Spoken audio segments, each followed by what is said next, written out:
టీటీడీలో అవినీతి అక్రమాలపై vigilance enquiry మొదలైంది. వివిధ విభాగాల్లో రికార్డ్ స్వాధీనం చేసుకుని అధికారులు పరిశీలిస్తూ ఉండడం ఇప్పుడు హాట్ టాపిక్ గా మారింది.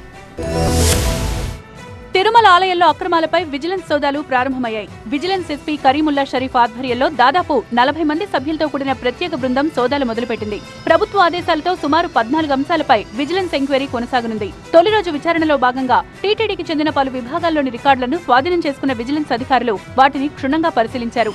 గత ప్రభుత్వ హయాంలో టీటీడీలో అనేక అవినీతి అక్రమాలు జరిగాయని బీజేపీ, జనసేన నేతలు ఆరోపిస్తున్నారు. టీటీడీలో తీసుకున్న నిర్ణయాలు, జరిగిన అక్రమాలపై పలు వివరాలు, ఆధారాలతో విజిలెన్స్ ఎస్పీకి ఫిర్యాదు చేశారు బీజేపీ నేత నవీన్ కుమార్ రెడ్డి. తిరుమల జేఈఓ కార్యాలయం కేంద్రంగానే అక్రమాలు జరిగాయని ఆరోపించారు. శ్రీవారి సేవా టికెట్ల వ్యవహారం, వీఐపీ బ్రేక్, ప్రోటోకాల్ దర్శనాలను పరిమితికి మించి ఇచ్చారని గుర్తు చేశారు. శ్రీవాణి టికెట్లు, ప్రైవేట్ బ్యాంకుల్లో డిపాజిట్ల వ్యవహారంలోనూ అవినీతికి పాల్పడ్డారన్నారు. అంతేకాదు గత 5 ఏళ్లలో జరిగిన ఇంజనీరింగ్ పనుల్లోనూ పలు అక్రమాలు జరిగినట్లు అనుమానం వ్యక్తం చేశారు.